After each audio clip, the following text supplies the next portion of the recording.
Não permitirei que os meus sofram mais com tanta desordem. Mensagem do dia 5 de agosto de 2013. Nada se pode fazer sem ser autorizado por mim. O próprio diabo, antes de fazer seus atos diabólicos, pede-me permissão.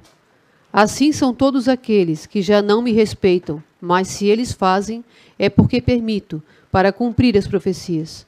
Se tal coisa não permitisse, eles mesmos se acabariam antes de me ofenderem. Isto para mim não atinge nada, mas para com quem vem me ofendendo, a morte é certa. A morte que eu digo é aquela em que jamais eles terão sossego.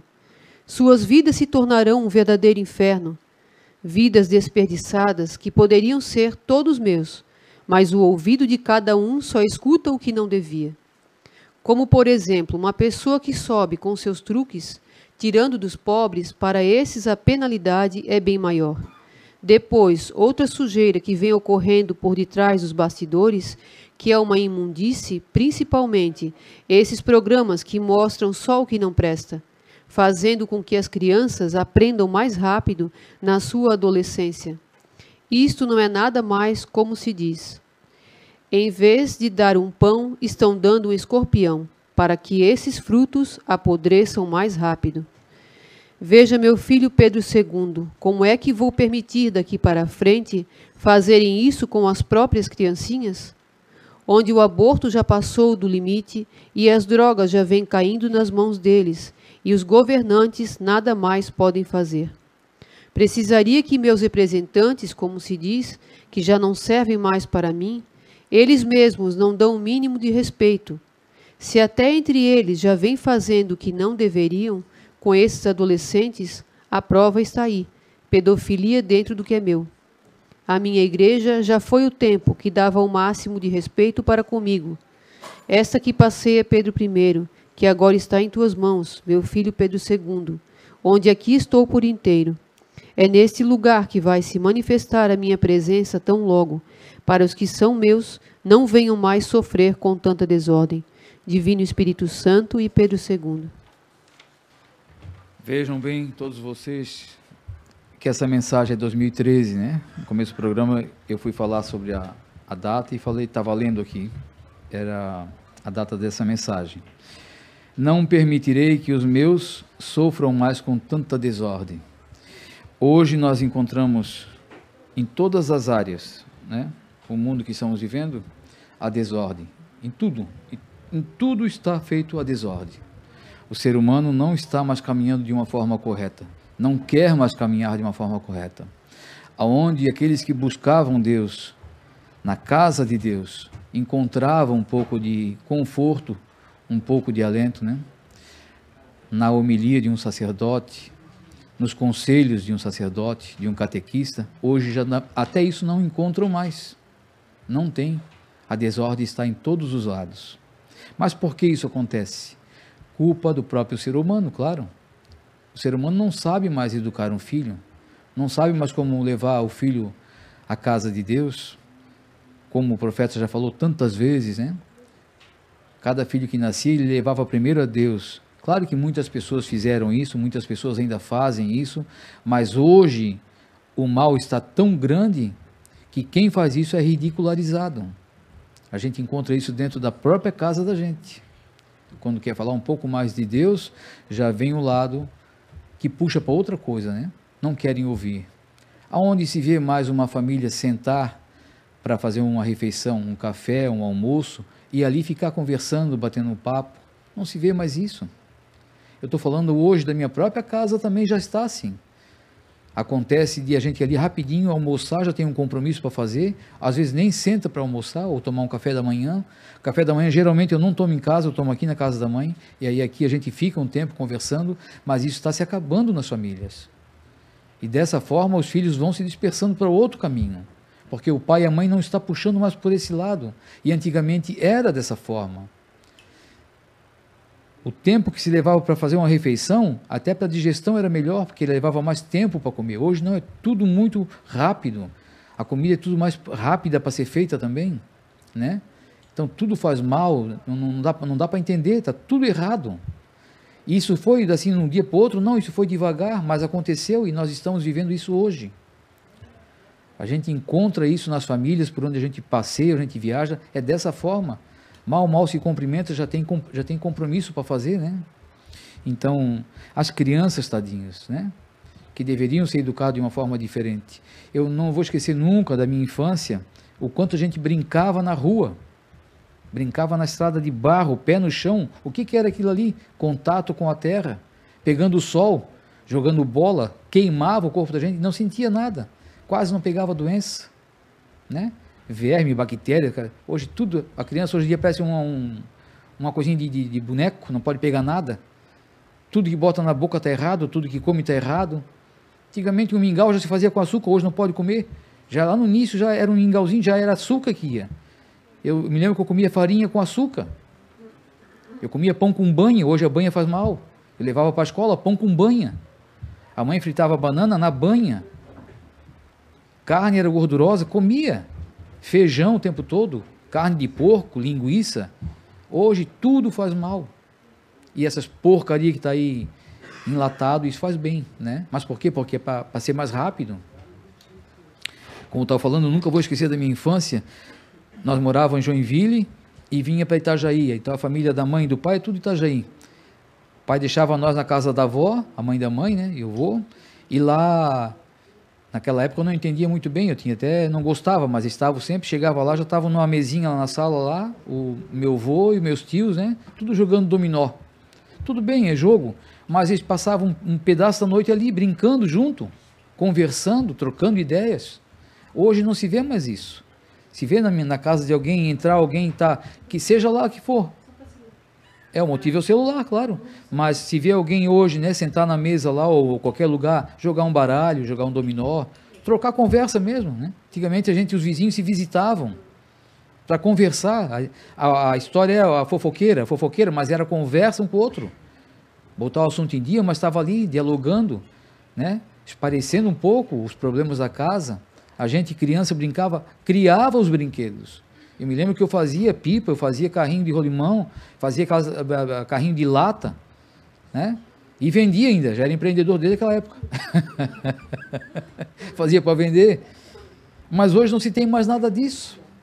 E aí o mundo está sendo assim uma coisa totalmente diferente. Essas crianças de hoje em dia, tadinhos, eles não têm culpa. Mas vai falar para eles, mostrar. Hoje estão botando aí, né? Quem já viveu mais de 50 anos bota aí bastante vídeo, né? Na internet aí, para a gente ver o que era, né? A simplicidade que era. Aqueles, não sei como é o nome daqueles binóculozinhos, né? De ver a foto. Lembra aquela? Monóculo. Monóculo, né? De ver foto. Bida é dois, né? Tá certo. Daí os álbuns de foto, né? As louças nas casas, o rádio, as cadeiras, as mesas, tudo coisa antiga, né? Aquelas coisas bem... E a gente viveu isso daí. Eu me lembro que a mãe fazia pão, acho que era sexta-feira, não, era no sábado, que eu tinha catequese no sábado. Quando eu voltava, o pão já estava lá, 6, 8 pão, 2 cucas, a mãe fazia, porque era para a semana, né? Não sei se chegava na metade da semana. Mas quem amassava o pão era o pai, quem ficava sovando. E depois era igual quando a vaca vai dar o leite para o bezerro, né? A vaca tem 4 tetos, o pai tinha 5. Era cada filho chupando o dedo dele, né? Aquela massa. E qual filho passou mal? Qual filho ficou errado, ou revoltado que o pai fez isso? Né? Então a gente era uma vida mais simplesinha, mas era uma vida saudável. Eu fico imaginando quem viveu no sítio, que fartura, que vida saudável que devia ter. Nós era na cidade e já era bom. Né? O pai trabalhava na rádio, o horário dele era das 8h30 às 10, né? O programa dele, né? Até às 10 horas nós podíamos ficar brincando na frente de casa. Quando ele chegava, então nós tínhamos que entrar. Mas ficava até 10 horas da noite brincando ali na frente da casa. De garrafão, era amarelinha, pega corrida, mata soldado, passa-anel, corrida, salto altura, salto distância. E tudo isso fazia o quê? A gente estava exercitando o corpo, né? A mente estava arejada, brincava com as pessoas. Estava se socializando também ali com a vizinhança, né? Hoje nada mais isso tem. A criança já acorda de manhã cedinho, creche, tranca lá o dia todinho, volta para casa, vai dormir. O que essa criança viveu com a família? Que convívio tem com a família? Né? Depois, quando cresce, não quer saber de pai e mãe. quer saber quando, às vezes, leva já para o lado do estudo mesmo, quer saber de estudar, faculdade, vai morar fora, e a família acabou ali. Mas que família foi essa? Que família que foi essa aí? Hoje eu estou falando dentro dessa minha simplicidade também, né? Mas, como a Aline falou, tanta gente fala que o estudo é muito bom, mas tem pessoas que levam o lado do estudo para a sua vida, só o estudo e deu. Mas a gente, sendo simples, aprende também com a vida. E, às vezes, na prática, aprende mais do que na teoria, né? Então, eu vou passar aqui só o áudio, é um vídeo, mas é um áudio, de um psiquiatra falando. Eu aqui sou um simplesinho, mas aqui é um psiquiatra falando. Sobre o que eu estou falando aqui agora, né? Ele mandou esse vídeo lá em São Paulo, para um colégio de São Paulo, enviou para todos os pais daquele colégio. É o Dr. Luiz Rojas Marcos, médico psiquiatra. Ouça então só esse áudio.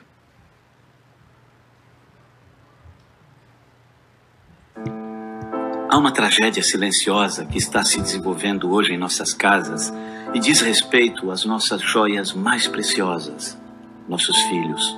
Nossos filhos estão em um estado emocional devastador.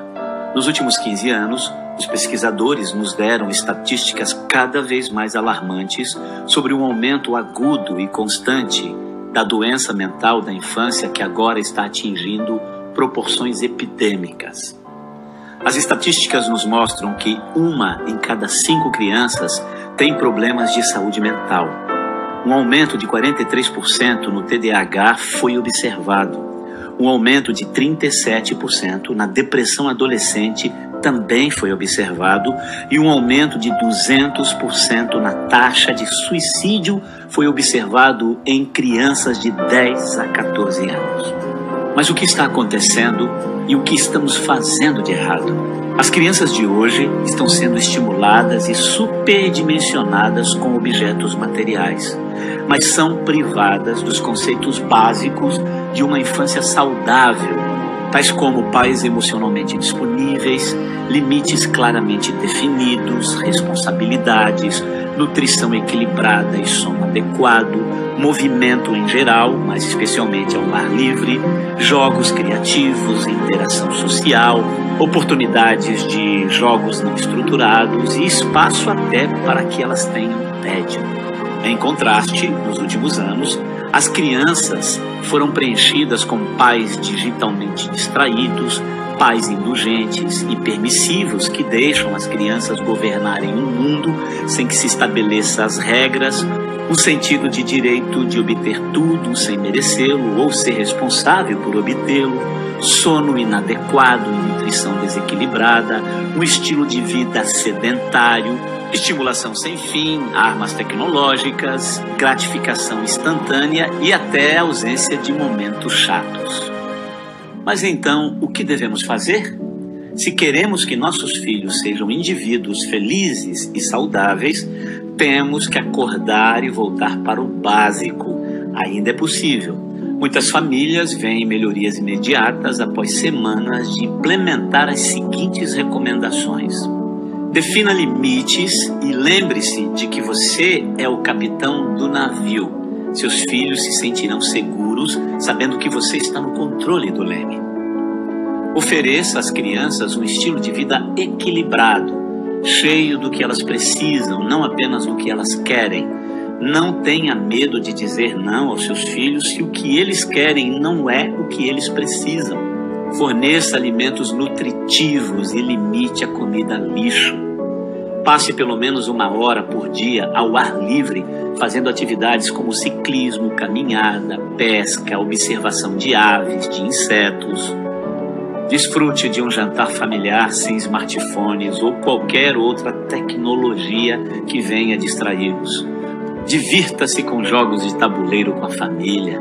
E se as crianças são muito jovens para os jogos de tabuleiro, deixe-os guiar pelos seus interesses e permita que sejam eles que mandem no jogo. Envolva seus filhos em trabalhos de casa ou tarefas de acordo com a sua idade, como dobrar a roupa, arrumar os brinquedos, dependurar as roupas, colocar a mesa, a alimentação do cachorro, etc. Implemente uma rotina de sono consistente para garantir que seu filho durma o suficiente. Os horários serão ainda mais importantes para as crianças em idade escolar. Ensine responsabilidade e independência. Não os proteja excessivamente contra qualquer frustração ou erro. Errar os ajudará a desenvolver a resiliência e a aprender a superar os desafios da vida. Não carregue a mochila dos seus filhos. Não leve para eles a tarefa que esqueceram. Não descasque as bananas ou descasque as laranjas se eles podem fazer isso por conta própria. Em vez de dar-lhes o peixe, ensine-os a pescar. Ensine-os a esperar e a ter paciência quando a gratificação estiver atrasada. Forneça oportunidades para o tédio, uma vez que o tédio é o momento em que a criatividade desperta. Não se sinta responsável por sempre manter as crianças entretidas. Não use a tecnologia como uma cura para o tédio e nem se sinta obrigado a oferecer no primeiro segundo de inatividade do seu filho. Evite usar a tecnologia durante as refeições, em carros, restaurantes, shopping. Use esses momentos como oportunidade para socializar e treinar os cérebros para como funcionar quando estiverem no modo tédio. Ajude-as a criar, por exemplo, uma garrafa de tédio com ideias de atividades para quando estiverem entediadas. Esteja emocionalmente disponível para se conectar com as crianças e ensinar-lhes a autorregulação e habilidades socioemocionais. Desligue os telefones à noite quando as crianças têm que ir para a cama para evitar a distração digital. Torne-se um regulador ou um treinador ou coach emocional dos seus filhos. Ensine-os a reconhecer e a gerenciar suas próprias frustrações e raiva.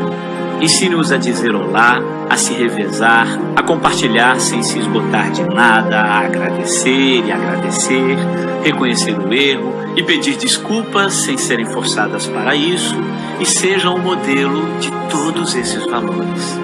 Conecte-se emocionalmente, sorria, abrace, beija, faça cócegas, leia, dance, pule, brinque ou até rasteje-se com elas. Enfim, seja o coach dos seus filhos.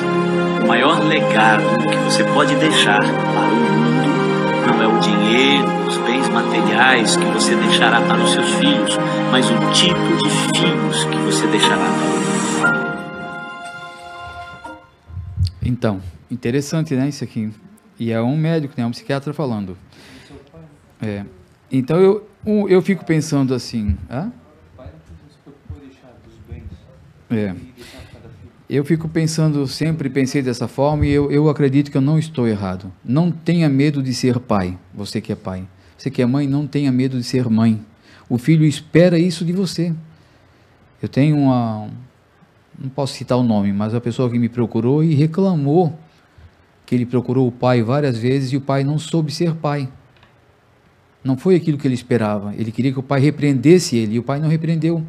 E nessa ele quase perdeu o filho, né? Graças a Deus que ele procurou pessoas que puderam lhe dar conselhos bons. Mas se ele vai para o caminho errado, tiravam ele da família e ele se perdia, tadinho, por falta de um pai, ser um pai. Como falou aqui esse doutor, né? Não tenha medo de dizer não na hora que precisa dizer não. A pessoa tem que ter as decepções na vida para aprender também como cair e levantar. Se tudo que eu precisasse o meu pai me desse, o que eu ia ser hoje? Não sabia o direito da minha vida, né? Enfrentar as barreiras, enfrentar aí a crise aí fora, a luta sobre emprego, né? Como se destacar na sociedade. Por isso que tem pessoas que não conseguem, coitados, porque não tiveram apoio quando precisaram. Um pai e a mãe tem que ser pai e tem que ser mãe. O filho, ele é filho em casa. Depois também na parte amorosa, né? Eu até hoje, as minhas caçulas são gêmeas, têm 22 anos, né? Eu não tenho vergonha de pedir para elas virem me dar um abraço, me dar um beijo, tirar uma espinha em mim, né? Tirar cabelinho no meu ouvido. Isso é forma de carinho que eu estou recebendo delas. Então, abraçar o meu filho, que é um homem casado hoje, pai de filho também, por que ter vergonha disso? Eu estou passando para ele que ele deve fazer isso com os filhos dele também, né? Então, o pai tem que ser pai. O filho tem que sentir essa fortaleza no pai. Saber, tal coisa, não, mas o meu pai está lá. O meu pai que viu para mim, ou a mãe também, né? Então, a gente tem que ser isso. Não tenha medo de ter essa responsabilidade. Eu sou o pai dos meus filhos. Eu respondo por eles. Mesmo sendo adultos, Eu sou o pai deles.